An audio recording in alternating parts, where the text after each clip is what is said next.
मेरे चैनल में आपका स्वागत है। आपका भी बहुत बहुत धन्यवाद कि आपने मुझे इसके लिए याद किया। नूरुल्लाह खान जी सभापति प्रत्याशी हैं। ये बताइए कि अभी होली का महाउत्सव का पर्व आने वाला है और रक्सौल का माहौल में बहुत गर्मा गर्मी है, लेकिन देखा जाए तो अतिक्रमण ही ज़्यादा है। इस पर आप क्या कह रहे हैं? पहले आपको मैं बता दूं कि मैं प्रत्याशी नहीं हूँ, चूँकि ये महिला सीट है, इसलिए पूर्व पार्षद मेरी पत्नी शबनम हमारा प्रत्याशी है।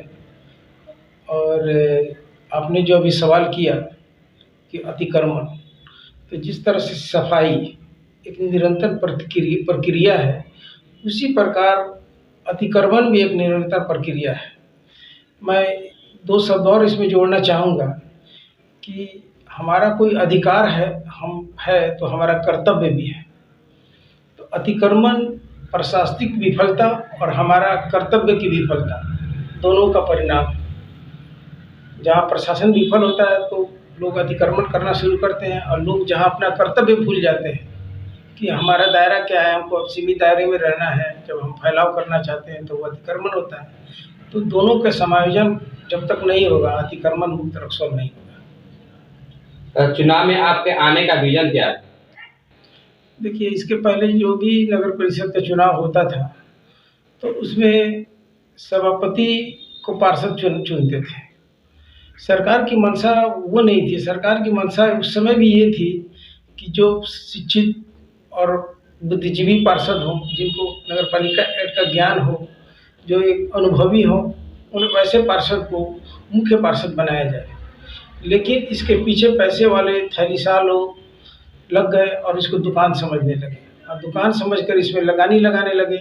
तो जाहिर सा बात है कि जब वो लगानी लगाएंगे तो वो अपना मुनाफा उसमें से निकालेंगे, और इस प्रक्रिया में शहर पीछे छूट जाता था। और सभापति महोदय जो भी बनते थे, इन किन प्रकार पैसे के बल पर वो लूट खसोट के कारण नगर परिषद को पीछे छोड़ते गए हैं। इस बार सरकार ने उस एक्ट में संशोधन किया, जैसा सर्वविदित है, सब कुछ जानते हैं। तो मैंने सोचा और अपने शुभचिंतकों से इस पर विचार किया। शुरू से मैं राजनीतिक व्यक्ति रहा हूँ, छात्र जीवन से पॉलिटिकल क्षेत्र में काम किया हूँ, सामाजिक क्षेत्र में काम किया हूँ, रक्सौल के लिए बहुत सारे काम किए हैं, जो कि मेरा इतिहास जो जानते हैं लोग उठा के देख सकते हैं। मैं पूर्व प्रधानमंत्री चंद्रशेखर जी का सानिध्य मुझे प्राप्त हुआ है। मैं उनके साथ कई विदेश में भी गया, कई जगह गया हूँ, और वो मुझे काफ़ी मानते थे। पटना यूनिवर्सिटी का छात्र राजनीति में रहा। रक्सौल में मैं प्रगतिशील विचार मंच बनाकर सामाजिक कार्य करता था। तो नाना प्रकार के काम किए हैं। हमारी लड़ाई हमेशा प्रशासन से होती थी। आपको बता दें कि कल ही बात हो रही थी, यहाँ एक रक्सौल में इंस्पेक्टर हुआ करते थे सुरेंद्र कुमार से। शायद रक्सौल की धरती पर उतना भ्रष्ट इंस्पेक्टर नहीं आया है, और मैंने उसको 24 घंटा में विशेष शाखा पटना में भिजवाने का काम किया था। चरणबद्ध आंदोलन किए थे उनके खिलाफ। तो इस प्रकार के मेरा एक जुझारूपन शुरू से रहा है, मेरे खून में एक उबाल रहा है, और मुझे कहीं ना कहीं ऐसा लगता था कि यह हमारा कर्म भूमि है जहाँ हम रहते हैं। तो बगल का जब नेपाल के वीरगंज को देखते थे और इस रक्सौल पे जब दृष्टिपात होती है, तो कहीं ना कहीं आत्मग्लानि होती है कि क्यों नहीं हम वीरगंज के समकक्ष खड़े हो सकते हैं। तो इसी सोच के साथ इस बार जब मौका मिला है, तो इस बार का जो सभापति हो जो चुना जाएगा वो प्रेशर लेस होगा, उस पर किसी पार्षद का कोई दबाव नहीं होगा। तो मुझे ऐसा लगा कि रक्सौल की जनता प्रबुद्ध है। वो सारे धर्म, जाति, मजहब की दीवार गिराकर एक पढ़ने वाले लिखने वाले लोग, जो कलम के सिपाही हैं, जिनके पास कलम की ताकत है, निश्चित रूप से उसके साथ खड़े होंगे। और इसी आशा विश्वास के साथ मैं चुनाव मैदान में अपनी पत्नी को लड़ाने का काम कर रहा हूँ, और मुझे विश्वास है कि इसमें मुझे सफलता मिलेगी, और 2 साल के अंदर में मैं रक्सौल का चेहरा बदल देने का काम करूँगा। आप महसूस कीजिएगा कि रक्सौल पहले से स्वच्छ, सुंदर और प्रगतिशील बन चुका है। रक्सौल सुंदर कब होगा? मैंने आपको अभी जस्ट बताया कि 2 साल मुझे समय चाहिए। देखिए, अभी पूर्व में जो हमारे सभापति महोदय जितने भी हुए हैं, एक एनजीओ था के माध्यम से सफाई होती थी। 150 करीब में 150 में पुनः दोहरा रहा हूँ, सफाई कर्मी का कागज पर बिल भुगतान होता था। उनका अगर भौतिक सत्यापन कराया जाए कि ये कौन कौन लोग काम करते थे, तो इसमें भी बहुत बड़ी बड़ी मछलियाँ फंसेंगी। तो मैं जब आऊँगा तो 150 कम से कम 150 सफाई कर्मी बढ़ेंगे, उनको रोजी रोजगार मिलेगा। अभी जो बहुचर्चित बूचड़खाना जिसका मैंने उजागर किया, और यहाँ के सबसे नेक्सस जो नगर परिषद में सबसे नेक्सस को तोड़ने का काम किया है, उसका जो मठाधीश था उसका नाम था चंद्रशेखर सिंह, जो बड़ा बाबू कहलाते थे, स्वलेखापाल। ये लोग रक्सौल नगर परिषद में अजगर की तरह कुंडली मारकर इसका खून चूसने का काम करते थे। तो ऐसी परिस्थिति में जब हम उनको हटाए, उनके खिलाफ हम खड़े हुए हैं और निगरानी से लेकर कोर्ट तक लड़ाई चल रहा है और हाईकोर्ट तक गए हुए हैं, आपको मालूम है। और लगभग ये 3 महीना होने जा रहा है, ये सब सारे फरार भ्रष्टाचारी लोग रक्सौल का सूर्योदय नहीं देखे हैं। और जेल तो असंभव ही है, जेल का फाटक खुलेगा इनके लिए, इनको तो अंदर जाना पड़ेगा। ये कितने भी दूर भाग लें, कानून के हाथ बहुत लंबे हैं, ये जल्द से जल्द गिरफ्त में आने वाले हैं। अभी तो मैं सांकेतिक रूप से आपको बता दूं कि अभी बहुत भूचाल आने वाला है नगर परिषद के आंतरिक राजनीति में। और दूसरी बात ये है कि जब सफाई की जहाँ तक आप बात कर रहे हैं, तो मैं जब आऊँगा तो मैं जो जितने भी नगर के सभापति सफाई कर्मी जो हैं उनको सुचारू रूप से बहाल करूँगा और 2 शिफ्ट में काम कराने का काम करूँगा। क्योंकि मेरे पास जब संसाधन बढ़ेगा, हैंड बढ़ेगा, तो उनका मैं सदुपयोग करूँगा, तो निश्चित रूप से आपको रक्सौल सुंदर दिखने लगेगा। नगर परिषद में गहरी आपकी जानकारी है, तो नया अपडेट बताइए। नया अपडेट तो अभी यही है कि मैंने अभी कुछ दिन पहले 1 हफ्ता पूर्व सभापति महोदया जो अभी वर्तमान में चंदा देवी है, उनके विरुद्ध एक पत्र दिया है डीएम साहब को। और उसमें मैंने सवाल किया है कि बिहार नगर पालिका एक्ट 2011 के अनुसार उसका 48A एक्ट जो धारा है 48A कहता है कि प्रत्येक माह साधारण बोर्ड की बैठक करनी है। और विगत 5-6 महीना से 6 महीना करीब हो गया है, जो चंदा देवी वर्तमान में सभापति हैं, जिनके पति सुरेश शाह सो कॉल्ड बाहुबली और दबंग हैं, और जो अभी फरार चल रहे हैं काशीनाथ जी उप सभापति, उनके बड़े भाई हुए, चंदा देवी के हुए भैंसुर हुए, ये लोग एक नेक्सस बनाकर नगर पालिका का मीटिंग नहीं करा रहे हैं। मीटिंग इसलिए नहीं करा रहे हैं कि जब लगातार 3 बैठक होगा तो फरार चल रहे काशीनाथ जी अस्कंडर घोषित हो जाएंगे और स्वतः उनकी सदस्यता समाप्त हो जाएगी। तो अपने भैंसुर को बचाने के लिए ये लगातार 3 बैठक नहीं कर रही है। इतना ही नहीं, शासक स्थायी समिति का जो नियमावली है वो कहता है कि प्रत्येक माह 2 बैठक करनी है। तो अभी उप सभापति महोदया अस्कंडर हैं, रोहिणी शाह जी, इस प्रकार से उन लोग का जो टीम है उसमें भी आपस में मतभेद है, तो पूरम का अभाव है, इसलिए वो भी बैठक नहीं हो रही है। और ये लोग ठिकरा किस पर फोड़ रहे हैं? डीएम महोदय पर फोड़ रहे हैं कि लगातार स्कूटी बदल रहे हैं, विकास नहीं हो रहा है। अरे आपने शपथ लिया है, जिस चीज़ का आपने ओथ लिया है, पहले उस शपथ पे तो चलिए। उस शपथ का तो आप पूरा कर रही हैं, मनमानेपन का परिचय दे रही हैं। अच्छा, चलते चलते ये बताइए कि रक्सौल वासियों को क्या कहना चाहते हैं? तो 1 मिनट मैं आपको रोक दूं। तो मैंने जो ये पत्र दिया है उस पर डीएम साहब ने संज्ञान लिया है और 3 सदस्यीय टीम गठित कर लिया है और जल्द उस पर उसकी जाँच होगी। तो ये एक नया अपडेट, अभी तक जो पुराने अपडेट आप जानते थे कि नया अपडेट है, मैं आपको थोड़ा सा जानकारी दुरुस्त कर दिया। अब पूछिए आगे क्या है। बोले कि चलते चलते आप बताइए कि रक्सौल वासियों को क्या कहना चाहते हैं?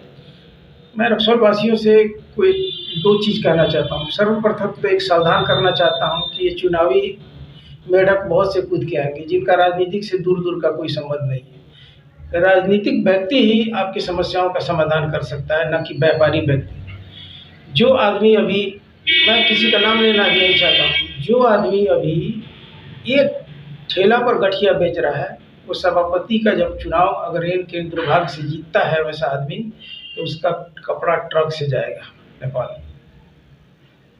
मैं किसी व्यापारी का विरोध नहीं कर रहा हूँ, ये ध्यान रखिएगा, लेकिन मैं किसी तस्कर सिंडिकेट को रक्सौल के जिम्मेवार कुर्सी पर आप नहीं बैठाएं, इसके लिए मैं सावधान करना चाहता हूँ। वैसे लोगों को नहीं चुने जिनको नगर पालिका एक्ट का ज्ञान नहीं है। वैसे लोग को नहीं चुने जो पैसा की लगानी लगा कर खेल खेलना चाह रहे हैं। अभी बहुत बड़ा गेम हो रहा है कि कोई 4-5 वार्ड चुन लिया है गरीबों का लिस्ट बनाया जा रहा है कि उनके लिफाफा में रखकर 2-2 हज़ार, 3-3 हज़ार, 4-4 हज़ार, 5-5 हज़ार दिया जाएगा, ये भी खेल होगा। कुछ लोग वार्ड पार्षद को खरीद रहे हैं कि चुनाव पूर्व पहले ही उनको खरीद लिया जाए, वो हमको वोट दिलवाएंगे। तो आप नगर पालिका के प्रबुद्ध जनता से अपील है कि इस पर भी ध्यान रखिए, क्योंकि सरकार का जो मंशा है फेयर चुनाव कराने का, अच्छे लोगों को चुनने का, तो ये लोग जो नेक्सस वाले लोग हैं फिर पिछले दरवाजे से वही गेम करेंगे, तो आपकी मंशा सफल नहीं होगी। मैं यहाँ सावधान करूँ। दूसरा मेरा विजन है कि अगर मुझे रक्सौल की जनता इतने बड़े जिम्मेवार पद पर बैठाने का काम करती है, तो मैं पुनः आपसे बताना चाहता हूँ कि हमारा कंपटीशन सांसद और विधायक से होगा। 1991 से एक परिवार में सांसद का पद है और लगभग 25 साल से एक पार्टी की विधायकी यहाँ पर है।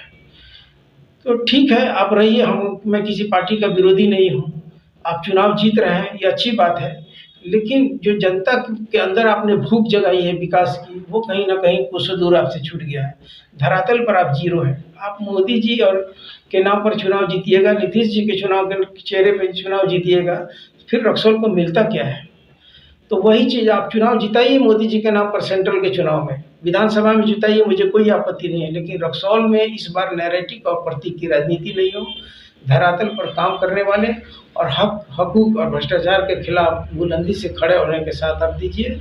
मैंने रक्सौल नगर पालिका में चुनाव पूर्व ही भ्रष्टाचार को मिटाने का काम किया है। मैं बहुत बड़ी ताकतों के साथ अकेला लड़ रहा हूँ, इस आशा के साथ कि मैं रक्सौल के जनता जनार्दन को एक बढ़िया रक्सौल बनाकर समर्पित कर सकूं।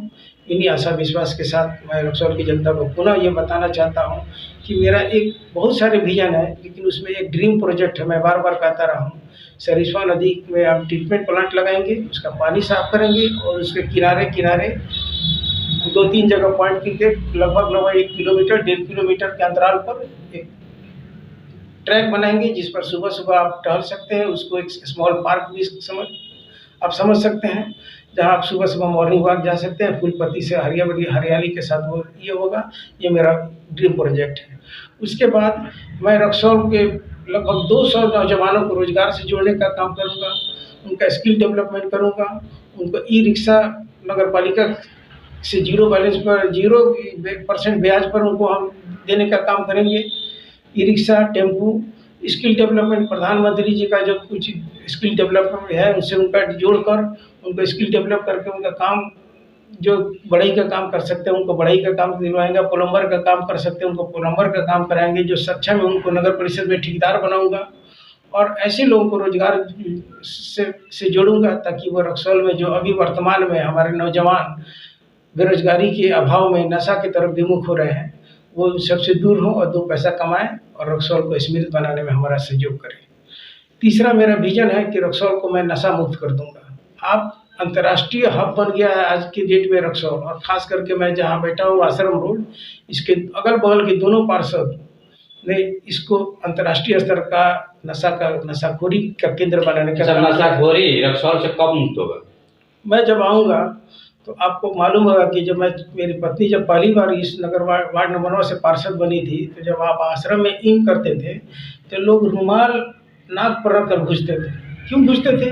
कि दोनों तरफ सेकुआ सेका जाता था और उसके धुआं से, यहाँ बहुत सारे शाकाहारी परिवार के लोग हैं, मारवाड़ी समाज के लोग रहते हैं, ऐसे भी जो खाने वाले लोग, उनको धुआं लगेगा तो अच्छा नहीं लगता था। महिलाओं का आना जाना दूभर था। मैंने डंडा चलाया और सारे सेकुआ दुकानदार यहाँ से पीछे भाग गए और रक्सौल को मैं इस गली को साफ सुथरा बनाया, उसका वातावरण स्वच्छ किया था। तो उसी प्रकार अगर मुझे मौका मिला तो रक्सौल में 1 सीसी कोरेक्स बिना पुर्जी का नहीं बिकेगा, ये रक्सौल वासियों से मेरा वादा है। अगर कोई इंस्पेक्टर प्रभारी अगर रिश्वत लेता है तो उसके थाना के सामने मैं आमरण अनशन करके उसको बाध्य कर दूंगा उस पर कार्रवाई करने के लिए।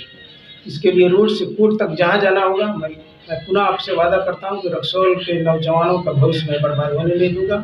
रक्सौल को नशा मुक्त क्षेत्र। रक्सौल में सीसीटीवी कैमरे नाम के लगे हैं या काम के लगे हैं? क्योंकि आए दिन मोटरसाइकिल चोरी हो रहा है, तो सीसीटीवी कैमरे क्या कर रही है?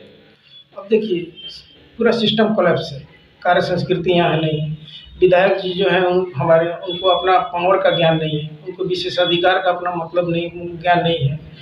वो लोग जाते हैं थाना प्रभारी से बात करने के लिए, तो वो शिष्टाचार भी थाना प्रभारी में नहीं कि विधायक को हम कैसे ट्रीटमेंट करें।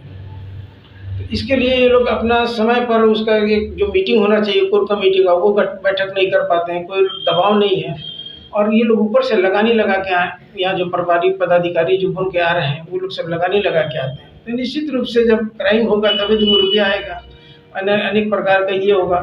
तो ये लोग सीसीटीवी कैमरा पर विश्वास नहीं करते, क्योंकि चोर को अजोर बर्दाश्त नहीं होता है। तो सीसीटीवी मेरा खराब होगा ही।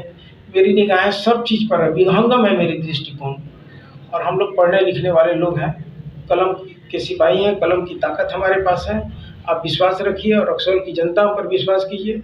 कलम का ही ताकत है कि आज 20-20 साल का वार्ड कमिश्नर रक्सौल का सूर्योदय नहीं देख रहा है। इतना बड़ा मठाधीश चंद्रशेखर मेरी एक कलम चलाने की वजह से रक्सौल छोड़कर भागा हुआ है। तो मैं पुनः आपको विश्वास दिलाता हूँ कि रक्सौल में जितना हो सकता है हमारी क्षमता के हिसाब से हम वो करेंगे। और रक्सौल के जो विधायक और सांसद महोदय हैं उनको भी हमारा काम देखकर कंपटीशन पैदा, उनके अंदर फीलिंग पैदा होगी और वो भी काम करने के लिए बाध्य होंगे, ताकि हम लोग मिलजुल कर रक्सौल को एक नया स्वरूप दे सकें। चलिए, धन्यवाद। आपका भी बहुत बहुत शुक्रिया।